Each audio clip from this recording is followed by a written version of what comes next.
Good evening, y'all, and welcome back to the Lit Life Experiment with Dr. Shaquinta Richardson. That's me. I'm Dr. Richardson, Dr. Shaquinta. And this channel is all about combining the love of books and reading with the exploration of life. This concept came about. This idea of the experiment came about one because I am a scientist, but I also believe that life is one big experiment. We are creating our future. We're creating our reality as we go. Everything that we believe, everything that is best practice, everything that is common, everything that we think is normal or the norm, is really something that somebody else decided and got other people to like on board. So with most things. So yeah, it's about just learning to try new things for yourself, to try things for yourself in general, to figure out who you are. One of my favorite like metaphor stories. I use a lot of TV, movies, books in my work to help make connections for people. And one of my favorites is from the movie Runaway Bride, where Maggie, after she has, fled the altar from Ike, this was her like what third or fourth time fleeing, but first time with him, and she realizes, or somebody else lets her know, but she recognizes that she doesn't know how she likes her eggs, because how she likes her eggs is based on who she's dating at the time. And so she sits down and does an experiment. She tries all of the different kinds of eggs with no, external influences. She, in a controlled environment, and tries them for herself. And she, figures out how she likes them. I think she chose like poached or something. A little bit of judgment, but whatever. But she figured it out for herself. And so that's what I encourage people to do, especially as we're trying to build a life of freedom, of liberation, of joy, of ease, of peace, particularly in a culture and a society that says we're supposed to do the opposite. But even that is somebody's creation. Okay. So without further ado, I'm going to get to the point of today's video, which is just to kind of share a little bit about what experimenting looks like for me in this season. So I'm recently divorced. I'm kind of rebuilding my life after a huge major transition. So I'm, back to being single. I'm dating again. That's gonna be a conversation at some point. But I'm dating. I'm single. I'm living alone. I'm raising a puppy. I'm exploring the city that I live in new ways. I experienced it different when I was married versus how I'm experiencing it now. So there's a lot of just newness and willingness to just go for it. So that's kind of the impetus behind everything and how I got here. And so for my work, I'm a life coaching consultant for small businesses. So a lot of times I'm working with like high performing, high achieving, high stress individuals. And it's usually people who have, and historically, made all the right choices, checked all the right boxes, made the good grades, went into the, right career and, the right rooms and all of the things. And when you have grown up and kind of followed a path that was already laid out for you, you don't do a lot of experimenting. You don't do a lot of trying new things. You don't take a lot of risks. But once you get to a certain point in life, you realize this is not the life that I want for myself. This is a life for somebody else, or many people, not everybody, but many people do wake up or slowly, gradually realize that the life that they have built is not a life that actually feels like it's for them. And so that's when they often come to me and we work on a plan and take that work forward. But a lot of it, even before I started calling it the experiment, because people don't, we'll get to that in a second, but before started calling it the experiment, it's all about helping people expand their capacity for risk, expand their capacity for newness, expand their capacity for discomfort, expand their capacity for uncertainty. And that's hard, again, when you have followed a path that was laid out for you. But it's, some of it is about just personal experiences and this this is way that a lot of, especially Black women, I work primarily with Black women, but not solely, but primarily, and it's a common thing. It's a very common thing. Feeling like you have to follow this particular path. But I do think some of it is also just life course, life development. My background is in human development and family science, and many of my clients are around the 35 plus stage of life, and I do think it is just developmentally just part of this development to start to truly come into yourself and truly get an understanding of who you are in this world. I do think that that's partially just life course, but there is also these special just more nuanced, more layered paths that we have to go through when you come from marginalized groups. And so that's a lot of times what I'm working with my clients to do is to unravel and uproot those beliefs, those pathways, those whatever that is mindsets, those fears, those whatever emotional barriers to trying these things, while also acknowledging them and getting a good understanding of how they feed into these other issues. Okay, I'm sorry, I'm talking up here now. So the experiment. Forgive me, y'all. I like talking about this stuff. So the experiment was born. Like I said, I've been working with people for in coaching specifically for 5 years now. But before that, I was a therapist, marriage and family therapist for many years, a professor of marriage and family therapy as well. But it really is just trying things. Okay, that's what I was getting at. And I'm currently leading a 30-day challenge for the month of September, where it's a group experience, and we are doing daily micro experiments, just little they're small things to expand your capacity for risk and newness and trying new things and all those types of things. Okay, so we just literally barely an hour ago just wrapped up our second weekly meeting. So we have weekly lab meetings. I'm corny. It's okay. And so we've gotten through our first full week of experiments. So we just processed all of them and talk through what we learned about ourselves, what we learned about just the world in general, and kind of what we want to take forward in terms of continuing to expand ourselves.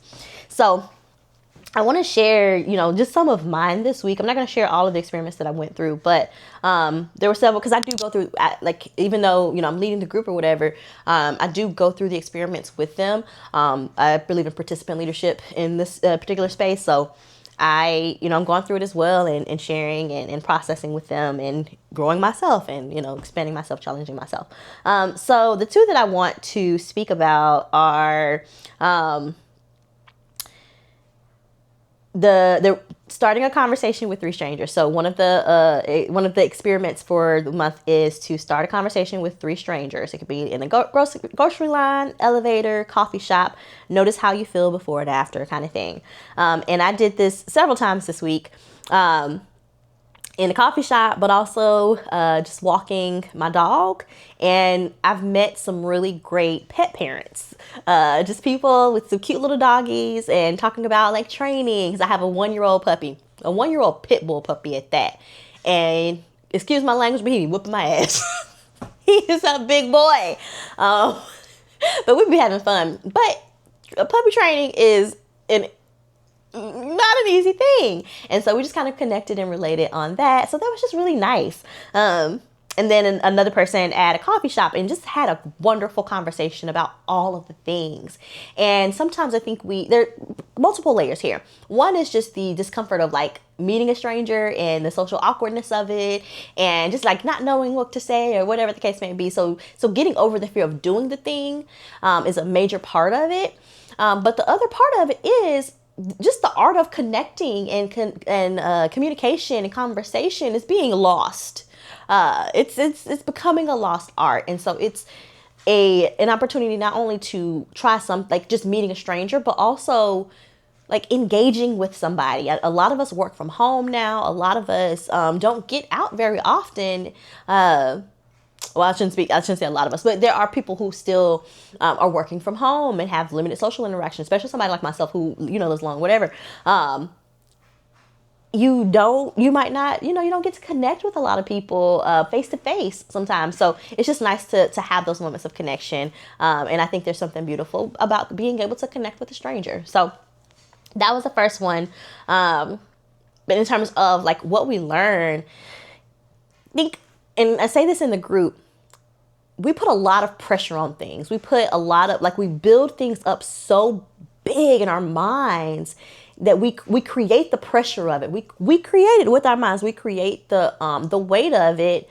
But then the thing happens, and usually most responses, like most actual interactions, situations, experiences, whatever scary thing we're doing, most of the responses are pretty neutral. Like, they're not really good or bad. There's some things that have, that you could tell, but for the most part, it's just kind of neutral. And that was the case for most people with the stranger one. It's like, oh, that was nice. Like, nothing actually happened. Like, it wasn't, no world was shaking, no ground. Like, it was fine. So that's just something that's, something to keep in mind. So if you haven't done that recently, just start up a conversation with 3 random strangers and see what happens. I'm not going to promise that it's going to be a positive experience because, like I said, most of them are neutral. It could be a negative experience, but won't know till you try. And if it happens, figure it out. It'll be fine. Okay? Hopefully.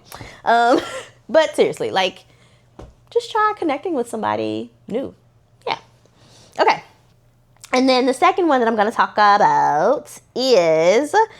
Okay, so this is a book channel. This one's about books. They're one of my favorite authors. I keep hitting the mic. One of my favorite authors. She's a Black romance author, and she writes stories with kind of edgy male main characters, but I wouldn't call her work urban fiction necessarily, or urban romance. Like, some may fall into there, but I wouldn't box her in like that. But one of my favorite authors, in my top 3 for sure. I've read probably 19 of her books at this point.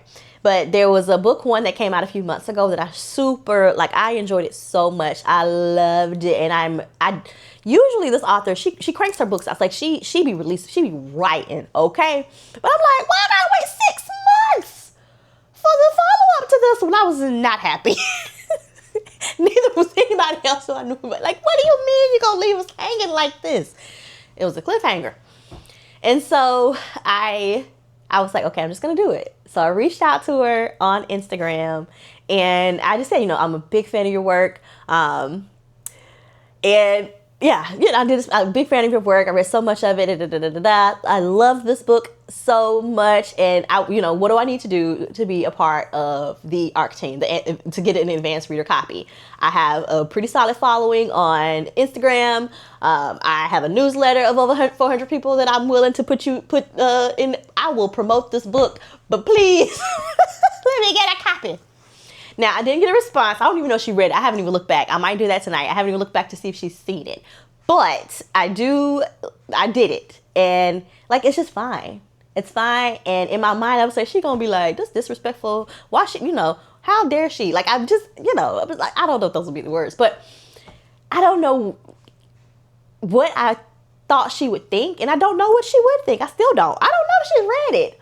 But I'm very proud of myself for having the courage to ask. So that was very fun. I don't know how that sounded because I know my voice got super high pitched. Y'all, I'm still new to this, so if that's how, I'll have to listen back, but I'm not redoing this, so it is what it is. But those were the 2 experiments that I want to talk about. And there are several others, so I'll give you an example of some others that are a part of the first, couple of weeks. So one of them is to shoot your shot, send the message. Oh, that was mine. Shoot your shot, send the message. Another one is cook yourself a new meal that you've never tried before. Bonus, plate it like you were on a cooking show.